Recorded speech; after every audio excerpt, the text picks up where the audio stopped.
Limb-Girdle muscular dystrophies. Shoulder and hip, as exactly the name implies.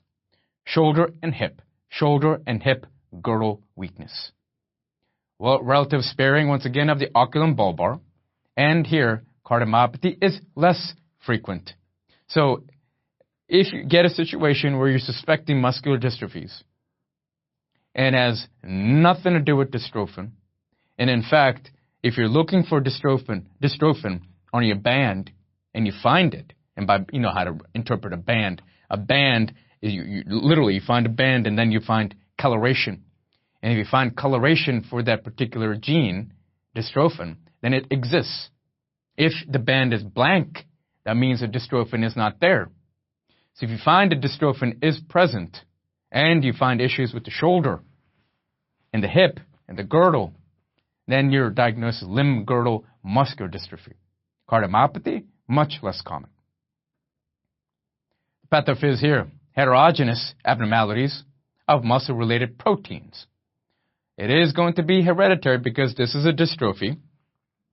Labs here, once again, elevated CK, creatine kinase, as you can imagine, may require muscle biopsy, however, for definitive diagnosis because the genetics here with dystrophin is not going to be clear-cut.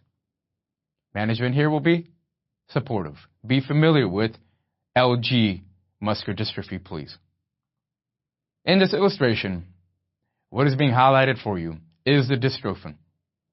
And with the dystrophin, you'll notice here that this is the anchor for much of your muscle. And if for whatever reason that dystrophin is not present, as in Duchenne muscular dystrophy, your skeletal muscle could be affected and your heart muscle could be affected. And please keep in mind that the respiratory system could be at serious risk of arrest. Here we'll take a look at myotonic dystrophy. It's the most common adult onset of muscular dystrophy. So once again, it's inheritance, right? That's what dystrophy means by definition. We have type 1 MD, which is muscular dystrophy. And this is called Steiner disease. And if it's type 2, it's called proximal myotonic myopathy, PROMM. The distal weakness predominates, and that's important for you to pay attention to, Distal weakness. So ready to begin out here. The myotonia, state of increased muscle contraction and impaired relaxation, is extremely important for you to understand. Myotonic. It means to say that the muscle is in a sustained state of contraction. Impaired relaxation. There's going to be frontal balding. That is very, very important as a clinical feature. Cataracts, cardiac conduction defect, and multi-system disease with myotonic dystrophy. We'll talk a little bit more with myotonic dystrophy. Called hatchet facies. Hatchet facies. At this point, frontal balding is good enough for you to know. The pathophys here is the trinucleotide expansion. So here, the trinucleotide expansion that you hopefully have memorized is CTG, myotonic dystrophy. Say it with me, CTG, myotonic dystrophy. You'll never forget it. CAG, Huntington, right? And there's a few more that you've learned about in genetics, right? For sure, such as CGG. I don't want to get ahead of myself at this point. Let's focus on myotonic dystrophy. What does trinucleotide expansion mean to you? Anticipation. On your labs, normal or perhaps mildly elevated CK because you begin distally. DNA testing is available. And on your EMG, myotonic discharges are what you're looking for. What does that mean to you? Increased muscle contraction with decreased ability to relax. Channelopathies. Think about all the different channels that are responsible for contraction. Sodium obviously will play a huge role. It's episodic weakness due to muscle on channel defect. Now, there are some famous athletes. In baseball, there was a man from Orlando.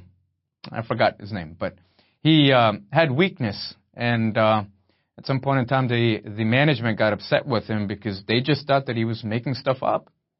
But eventually came to be diagnosed with the channelopathy. So it does exist, and actually it's more common than one would think. All known are autosomal dominant.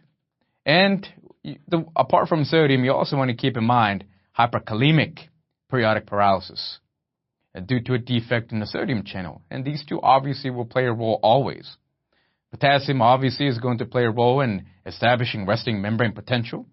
And if for whatever reason there's a potassium channel type of defect, and if there's hyperkalemia, well, you know that you're going to raise your resting membrane potential towards your threshold, which you're messing up everything in terms of your sodium channel. That's basic physiology. I can't really help you out there right now, right? So if you're unfamiliar how to interpret hyperkalemia and what it does to resting membrane potential and how that then affects the sodium channel, guess what? Go back and review now so that what I'm talking to you makes perfect sense. What about hypokalemic?